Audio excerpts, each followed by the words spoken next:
네, 여러분들 반갑습니다. 안녕하십니까? 오늘은 방능경 강경 제193일째 되는 날입니다. 오늘 방능경 강경은 제6품 무은보살품입니다. 그리고 제12군에 해당하지요. 무은보살품에서는 무은이라는 것은 없을무자 말씀은자지요. 그래서 말이 없다. 즉 이 보살이 나이가 어린 동자아이인데 이 동자아이가 태어날 때부터 이렇게 말을 하지 않았다. 그래서요. 라자그라가의 사다장군집에서 한 아들이 출생했는데 그가 말을 하지 못하였다. 그래서 이름을 무은이라고 하였다. 그랬죠. 그래서 이 아이가 좀 컸을 때, 자랐을 때 이제 아이를 데리고 그 아버지와 함께 부처님께 보방궁은 하늘이 있잖아요. 보방궁에 부처님의 실력의 힘으로써 보방궁에 갔습니다. 그때 사리붓다가 부처님께 질문했습니다. 저 아이는 왜 무슨 까닭으로 말을 못합니까? 하고 얘기했을 때 부처님께서 사리붓다 보고 그 아이를 비웃지 말라. 혹시 말을 못한다고 해서 비웃지 말라. 이렇게 하면 저 아이는 큰 보살이니라. 중생들로 하여금 큰 행을 하기 위해서 깨닫게 하기 위해서 저런 모습으로 나타났느니라. 이렇게 하면서 무은보살을 이렇게 칭찬하였습니다. 그러자 무은보살인 그 동자가 손을 이렇게 들어 올리니 온 하늘에 꽃이 가득합니다. 연꽃이 가득합니다. 그 연꽃 위에 모두 좌대가 나오면서 연꽃 좌대가 나오면서 많은 보살들이 다 앉습니다. 그런 실력을 탁 보이니까 사람들이 눈이 동그래서 다 쳐다보잖아요. 그때 무은보살이 처음으로 말을 엽니다. 나무 불타. 그 첫날입니다. 첫날. 무은보살이 처음으로 말한 말이 나무 불타. 그랬습니다. 나무 불타가 뭡니까? 귀합니다. 부처님. 이 말이다. 부처님께 귀합니다.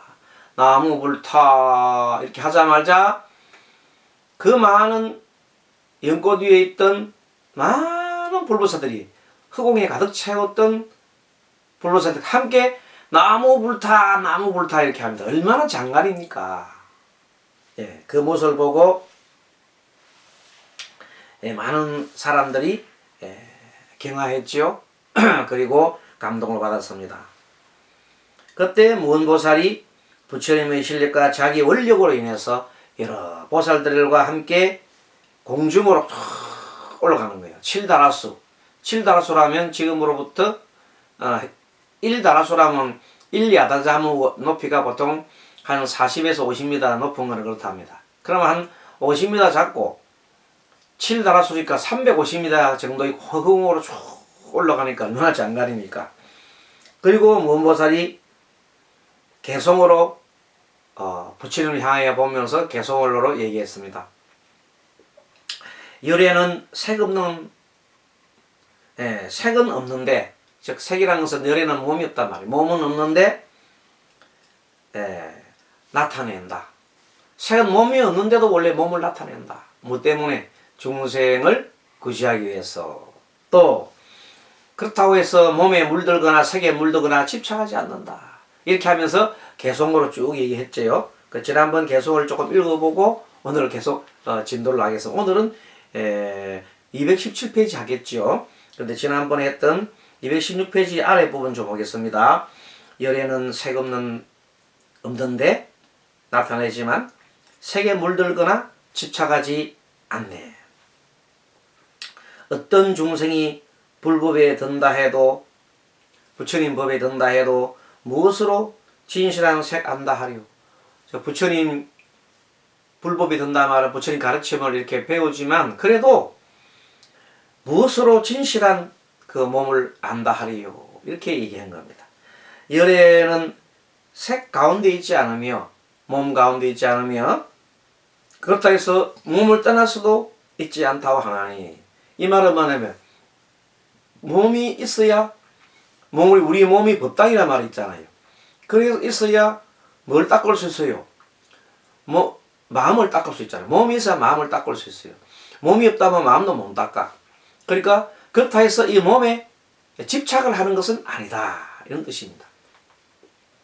일찍이 모든 색, 여기 여건만 모든 몸이라든지 이런 물질에 대해서 여기 여건만 결코 중생을 연민하여서 다시 그 몸을 나타내 보이시네 이 말입니다. 모든 중생을 연민하는 까닭에 좋은 모양으로 장엄하시고 중생들 마음이 원래 좋은 상호를 원하잖아요. 그래서 그렇게 해서 중생의 뜻에 따라서 좋은 상호를 나타내 보인다. 그래서 32호 80종호라 그러죠. 그런 부처님의 상을 장엄을 해 나타내 보이는 것은 오직 중생을 구제하기 위해서다. 자, 오늘 할 부분 뭡니다. 색의 상 억건만 중생에게 말하시니 같은 개념입니다. 자, 내 몸에 대한 상이 없지만은 집착도 없지만은 중생을 위해서 몸을 나타내서 말하나니 이런 뜻이에요. 그러므로 열애는 그 마음 헤아릴 수가 없도다. 열애의 바른 법은 문자가 없고 문자 여의어도 소리 없나니 문자가 없어 말할 수 없고 고요하고 깊디 깊어 깨달음이 없네. 이렇게 얘기했습니다. 부처님 당시에 한 비구가 부처님의 그 형상 모습만 봐도 그냥 너무나 황홀하고 감동을 받아서 아예 부처님 말씀을 듣지 아니하고 부처님 모습만 보고 넋을 잃고 있어요. 그럴 때 부처님이 한동안 가만히 지켜보시다가 나중에는 이렇게 합니다. 비구야 이제 그만하여라. 그만하여라. 이 썩어 없어질 몸을 그렇게 보아서 못하느냐. 열애의 가르침, 나의 가르침을 보는 자, 열애의 법을 보는 자, 나를 본다. 진실된 나를 본다. 그렇게 말씀하셨습니다. 그게 열애를 보고 싶으면 내 몸뚱아리를 보지 말고 나의 가르침, 법을 보거라. 이렇게 말씀하신 겁니다. 그러니까 열애의 바른 법은 이렇게 문자로서 알 수가 없고 또 형상으로 알 수가 없다. 그렇게 그 바른 가르침을 하나 이렇게 궁구해서 그 뜻을 새겨야지, 깨달아야지 형상에 집착하면 안 된다. 이렇게 말씀하신 겁니다. 열애가 일찍이 보리수 안에 깨달은 모든 법, 모든 법, 구체적으로 말하면 그 인연법이라 할 수 있습니다. 인연법. 이것이 있음으로써 저것이 있고 또 이것이 사라지면 저것도 사라지네. 모든 것이 상대적으로 움직이면 그 세계, 그리고 원인이 있으면 결과가 나타난다는, 원인과 조건이 있으면 결과가 나타난다는 그 내용을 인연법이라고 합니다. 12연기법이라든지 이런 내용들을 연기의 이치를 깨달은 거죠. 이와 같은 것, 문자도 없고 소리도 없으며 조작함도 없고 말할 수 없다네. 이러한 법 모양이 없고 모든 모양 멀리 여의었으니, 이 모양이 없단 말은 계속해서 그 상이 바뀌어 간다는 뜻입니다. 변화해 간다는, 항상 고정된 상이 있는 것이 아니라 그 어떤 인연에 따라서 조건과 원인과 조건에 따라서 계속해서 상이 변할 뿐이라는 겁니다. 그래서 어디에도 그 상에, 한 상에 집착하지 마라. 왜? 그 꼭 또 변할 것이니까. 그 한 변화함에 과거에 지난 상에다가 막 집착하고 울고불고 하는 것은 안 된다 이 말이에요. 모든 모양 물리 여의었으니 모든 법 가운데 모양이 없다면 열애는 무엇으로 연설하였으리. 열애는 대자대비 두루 갖추사. 그렇지만 부처님은 모양이 변하고 무상한 이 속에서도 중생들을 구제하고자 하는 그 마음 때문에 부처님께서 중생을 불쌍히 여기는 그 마음 때문에 그런 말입니다. 열에는 대자 대비 두루 갖추사 불쌍히 여기여 이익되게 하시고 중생을 이롭게 하시고 말할 수 없는데도 말씀하시오. 사실은 진리란 그 내용을 말로서 설명할 수가 없어요. 하지만 중생들이 그렇다면 너무 답답하잖아. 그래서 진리의 길을 갈 수 있도록 어떻게 합니까? 좀 방편을 써서 그리고 이해를 돕기 위해서 하는 겁니다. 예를 들어서 설탕을 한 번도 먹어보지 못한 사람이 있다 합시다. 그 사람한테 설탕이 어떤 맛이라는 것을 알려주기 위해서 온갖 책을 다 보여주고 온갖 설명을 다 하고 밤새도록 집안 가득한 책을 갖다가 다 읽고 해주고 해도 어쩌면 평생 내내 평생 동안 계속 가르쳐줘도 설탕 맛을 알 수가 없습니다. 설탕 맛을 알려면 혀에다가 설탕을 탁 대보면 됩니다. 대본 순간 이게 설탕 맛이구나. 소금도 마찬가지야. 이 모든 세상의 삼라만상에 있는 모든 것들이 다 그렇다는 겁니다. 그러니까 진리라고 하는 것을 연기법이라고 하는 것을 실제 자기가 체험해야 이게 진리구나. 자기가 체험을 해봐야 진리인 줄 아는 거라. 머릿속으로 생각하는 것은 한계가 있다. 그런 뜻입니다. 자, 그래서 말씀할 수 없는데도 불구하고 말씀하신단 말이에요. 자, 예를 들어서 조금 전에 그 설탕 맛에 대한 비유를 설명을 드렸잖아요. 그러면 우리가 이해가 쉽죠. 그래서 깨달아야 되는 거구나. 이래 알잖아요. 마찬가지로 정상에 올라가는데, 저 높은 정상에 올라가는데, 이제 그 가이드가, 자기는 가이드는 정상에 뭐 여러 수백 번 갔다 왔겠지. 다 안단 말이야. 그래서 자기가 가이드가 막 올라가면서, 현재 올라간 중간 중턱쯤 돼갖고 아무리 설명해봐도, 그러려니 하고는 대충 그러려니 하겠지만, 확실한 것은 자기 가봐야, 그 정상에 서봐야 그 마음을 탁 알 수가 있는 거예요. 아시겠죠? 그 정상에 섰을 때 마음가짐이 다 다릅니다, 사람마다. 그런 것도 개인적인 차이이기 때문에 다 다를 수밖에 없단 말이에요. 자, 아무튼, 그렇게 말로 표현할 수 없지만, 그래도 정상에 올라가면 어떻다고 누리다가 얘기는 해줄 수 있어요. 정확한 것은 아니다 하더라도, 그 정도로 비유법을 들어서 어쩔 수 없이 답답한 마음을 가진 중생들을 위해서 또 고통 속에 사는 중생을 위해서 부처님께서 법 아닌 것이만 법을 설한다 이런 내용입니다. 방편법을 설한다 이런 뜻입니다. 말할 수 없는데도 말씀하시어 말할 수 없는 진실 알게 하시네. 말할 수 없음을 분명히 아시고 공하고 고요한 소리 성품하시며 온갖 이치를 통달한 때문에 진실한 각자라 하네. 그렇죠? 말씀하신 모든 법 세간 진리며 열의 진실한 깨달음이라. 세간 이치가 나지 않고 성품도 없어 조정할 수 없어 기억할 수 없다네. 이 내용은 말씀하신 모든 법 세간 진리 또 이때 진실한 깨달음이라. 사실은요 세간 내에 있는 그 속에서도 얼마든지 불법이 있습니다. 그래서 예전에 개 눈에는 뭐만 보이고 부처 눈에는 부처만 보인다는 말이 있습니다. 그 유명한 대사 있죠. 이성계와 무학대사가 이렇게 대화를 나누면서 참 친했지요. 왕사이면서도 서로 친구처럼 허물을 빛이 냅니다. 그래서 하루는 이성계가 무학대사를 보고 놀립니다. 농으로. 내가 보기에는 그대가 참 돼지 같소. 근데 그대는 나를 어떻게 보호했더니 내가 보기에는 대왕께서는 부처님처럼 보입니다. 그렇게 했어요. 그랬더니 깜짝 놀라서 아니 나는 농으로 그대를 돼지 같다고 했는데 그러면 당신이 나를 보고 조금 농을 해야 되지 않겠느냐 했더니 그 무학께서 한 말이 글짝입니다. 개 눈에는 돼지 눈에는 똥만 보이고 개 눈에는 뭐가 보여요?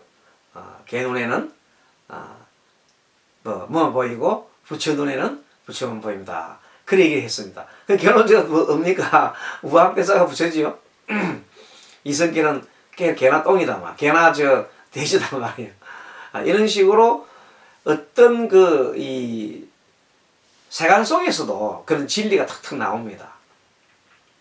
그 보는 바에 따라서 그 사람이 그 자기 자신의 마음가짐에 따라서 나타난 말이 그 사람의 상이잖아요. 표상이잖아요. 그런 것을 은연중에 드러내 보이니 참 좋은 대사 내용입니다. 진실은 빛과 모양 두루 없건만은 중생을 위해 온갖 빛 나타내시고 법의 법 없음을 아시는 부처님 중생을 위함으로 연설하시네. 사실은 법이라고 할 만한 것도 없다. 진리 세계에서 보면. 그런데 중생의 입장에서는 어떤 진리가 있으니 그것을 계속 얘기할 수밖에 없다. 부처님 깨달음 그 한 분상에 들어가면은 뭐 진리나 깨달음이나 내가 깨달았네 하는 생각조차도 없습니다. 하지만 중생들은 깨닫지 못해서 항상 고통 속에 쌓여 있잖아요.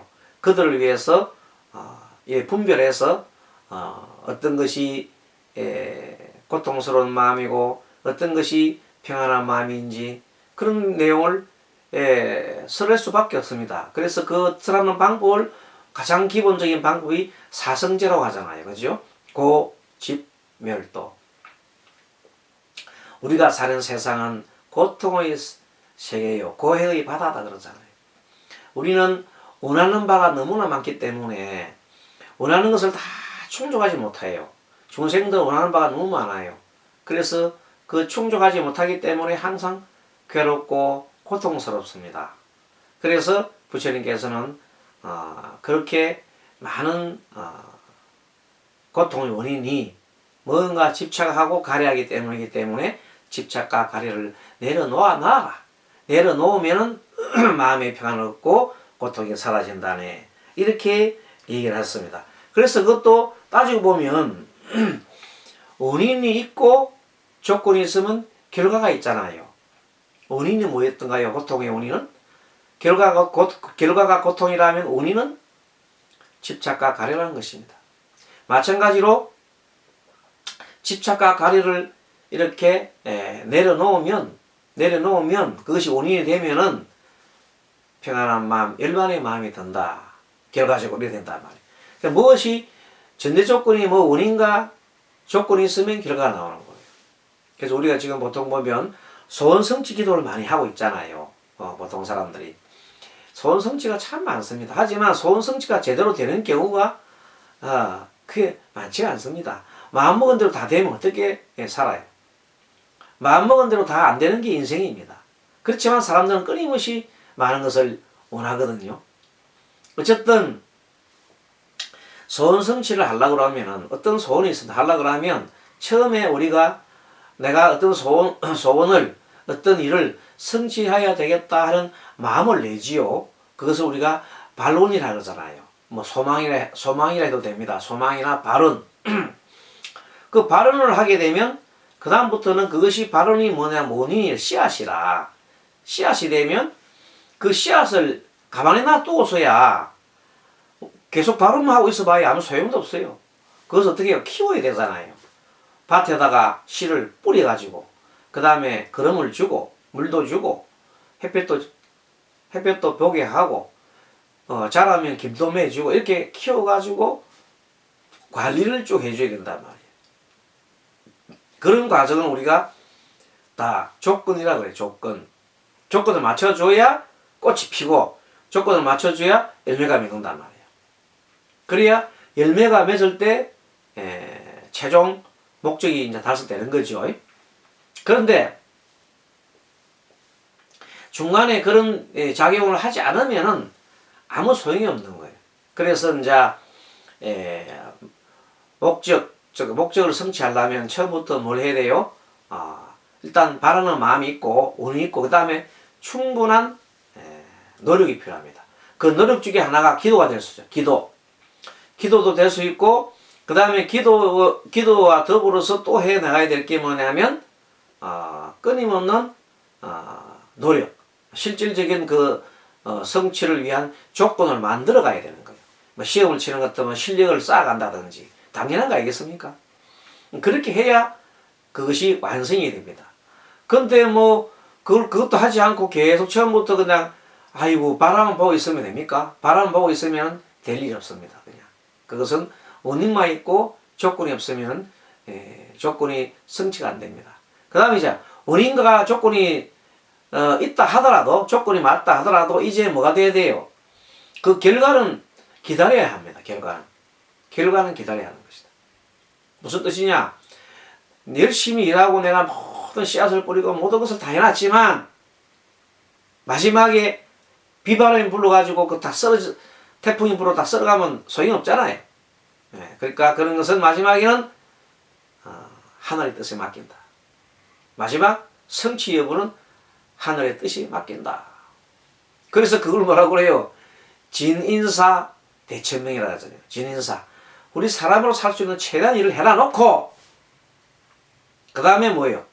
진인사. 그 결과에 대해서 확실한 결과는 기다린다. 하나님의 뜻을 따른다. 진인사 대천명. 아주 좋은 얘기입니다. 그런 자세로 살아간다면 큰 무리가 없겠죠. 자, 이 내 몸 날 때부터 하늘 말씀 받아 그러므로 잠잠히 말한 적 없고 법 염하고 관찰하기 지극히 하여 그러므로 빛과 소리 내지 않노니.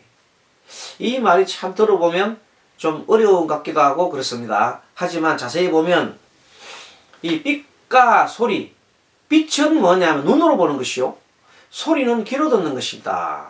그 빛과 소리가 가장 사람들이 가장 모르게 눈으로 보고 판단하는 것이, 눈으로 보고 무언가를 생각하고 판단하는 것이 가장 많습니다. 눈으로 빛을 보고 물체를 보고, 눈으로 빛이나 물체를 보는 것을 경계를 본다. 대상을 본다 그래요.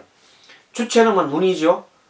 주체 눈으로서 대상을 보고 그 다음에 그게 서로 접하면은 머릿속에서 생각이 일어난단 말이에요. 저게 뭐구나 분별할 수 있고 판단할 수 있잖아요.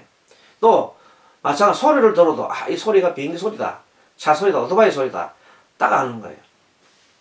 그런데 사람들이 이 눈으로 보고 귀로 들을 때 그 사이에 뭐가 일어나냐 하면 항상 탐심과 썩는과 어리석음이 탁 그 속에 귀에 든단 말이에요. 예를 들어서 누가 지나가는데 소리를 빵 하고 내면은 클락션을 팍 누르면 갑자기 탁 째리고 옆으로 그 소리를 좀 째리보면서 화가 팍 일어날 수가 있어요. 내가 놀랬다 이거지. 놀래면서 상대를 막 욕을, 나도 벌써 입이 막 욕이 막 튀어나온다. 그것이 썩림이죠.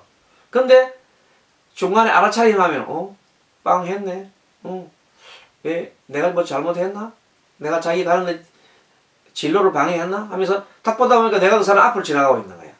그러면 그 말이 내가 미안하다 싶어서 피해준단 말이야. 그러면 아무 문제가 없는데, 그걸 모를 때는 건망스럽게 내가 가는데 나한테 빵을 했어?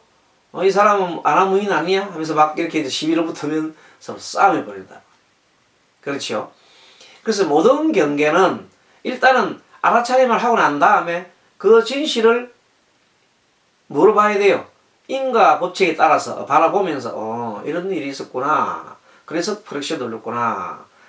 그렇게 보고 나면 아무 싸울 일이 없다 이 말이에요. 내가 잘못했으면, 방해를 했으면 잘못했습니다 하고 가면 되는 것이고, 자기가 바빠서 좀 비켜달라고 했으면 그렇게 가면 되는 거란 말이에요.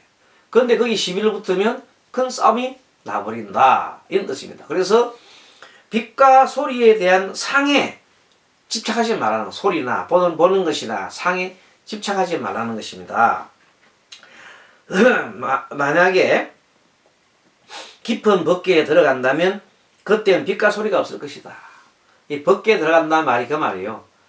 깊은 법계, 원인 결과를 확실히 알고 나면은 뭐 그 빛과 소리 그 내가 참 집착을 했구나 하는 그 마음을 스스로 알아차림하면서 그냥 그걸 그대로 있는 그대로 말아버리는 겁니다.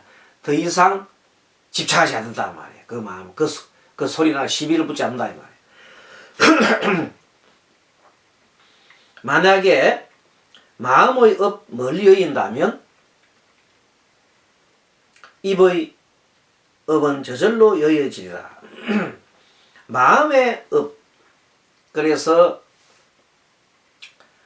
뭘 볼 때, 빛과 소리를 볼 때 내 마음속에 탐심과 썩냄과 어리석음이 일어나는지를 살펴본단 말이야.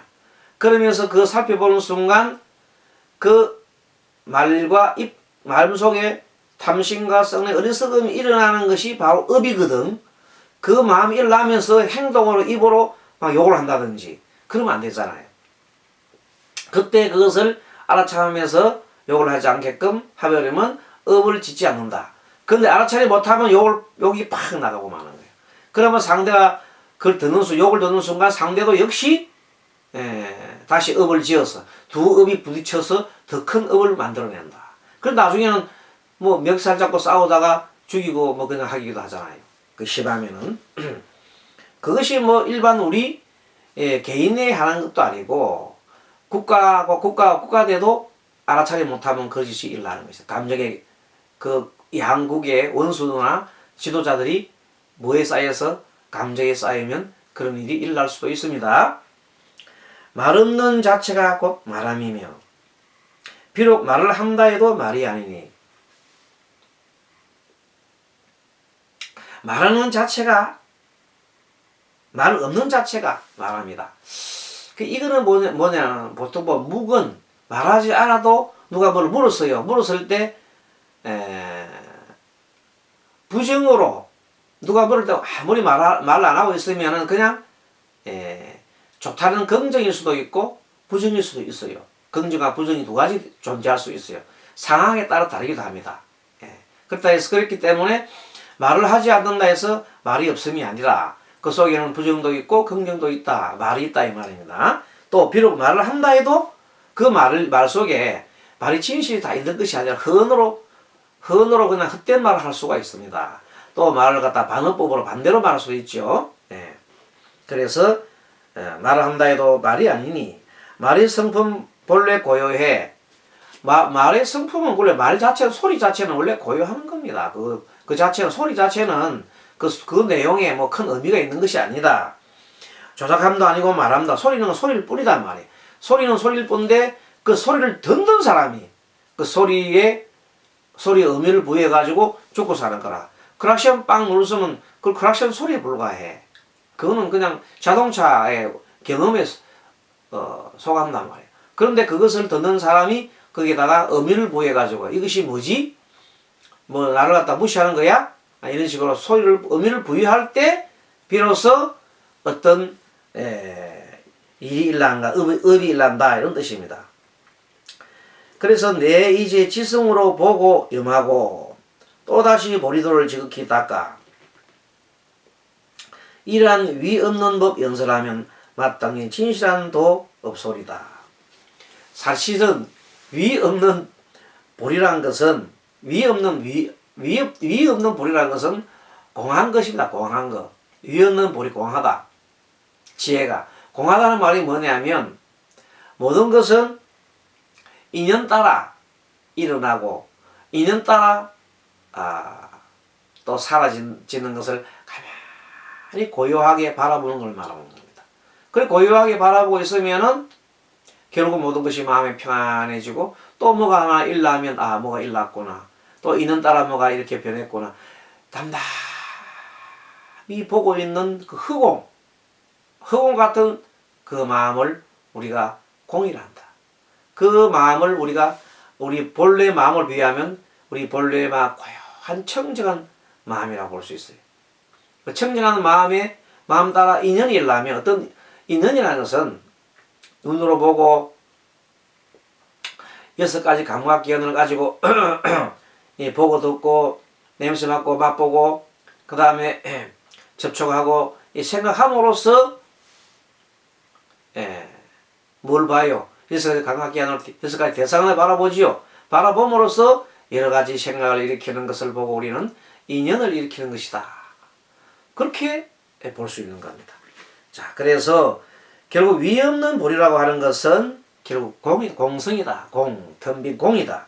그리고 그것은 결국 그 내용을 우리 마음으로 비유해 본다면 고요한 마음의 청결한 마음이다. 이렇게 볼 수 있어요. 내 마음 보리도를 얻지 못하면 입과 입의 행도 얻지 못하며 내 마음이 공하게 되면 공성을 얻으면은 입과 입의 행도 공이 될 건데 만약에 내가 마음 보리도를 공한 마음 얻지 못하면 입과 내 입의 행도 결론 공하지 못하리라. 도를 얻지 못하리라 이 말입니다. 위 없는 보리는 공한 것이므로 또 나오잖아요. 위 없는 보리가 뭐라 그래서 공이라 그러죠. 공한 것이므로 그것의 성품이 고요해. 그 공한 성품은 한 것이지. 보리의 성품도 이와 같아서 보리의 성품 같이 소리도 그러해 법의 성품 듣거나 취하지 못하므로 나의 소리와 같이 듣지 못하니 구하는 바 보리도 그러하리라. 오직 소리가 나는다 해서 그 소리에 집착하거나 그 소리에 탐진치 마음을 넣거나 탐심과 썩는가 어리석음을 넣지 말라는 것. 그래서 소리는 소리일 뿐. 소리는 공한 것이다 이 말이에요.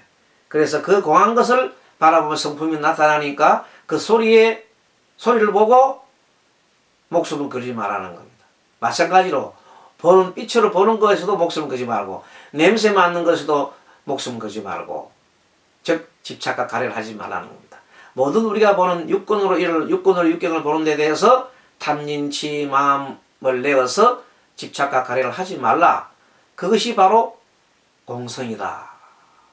그것이 바로 보리도를 구하는 것이다. 이렇게 할 겁니다. 좀 어렵습니까? 예, 차츰차츰 공부를 해보면 어렵지가 않습니다. 아무튼 나의 소리 이와 같이 듣지 못하니 나의 소리를 내가 내는 그 소리를 공한 상태이기 때문에 내가 듣고 거기에 대해서 탐니치 마음을 내지 않으면은 듣지 않는 것과 똑같습니다. 근데 듣고도 탐니치 마음을 내어서 거기에 업을 일으킨다면 그것은 또다시 생사의 씨앗을 지을 뿐이다. 생사의 씨앗을 짓지 않으려면 어떻게 공하게 바라봐라. 그래서 지금 이 무언보살품은 이 자체 내용이 공성에 대해서 공부를 하고 있는 겁니다. 공에 대한 내용을 차근차근 얘기하고 있습니다. 자, 공이 되어야 부처 마음이 들고 공이 되어야 업을 짓지 않고 공성을 깨우쳐야 진리를 구할 수 있기 때문에 깨달음을 갈 수 있기 때문에 이 공에 대한 내용을 무언보살품에서는 강조를 하고 또 강조를 하는 것입니다. 강의 잘 들었습니까? 그러면 오늘 여기 마치고 다음 시간에 또 뵙도록 하겠습니다. 여러분 합장하시고 같이 마하반야바람을 하겠습니다. 마하반야바람이 감사합니다. 다음 시간에 뵙겠습니다.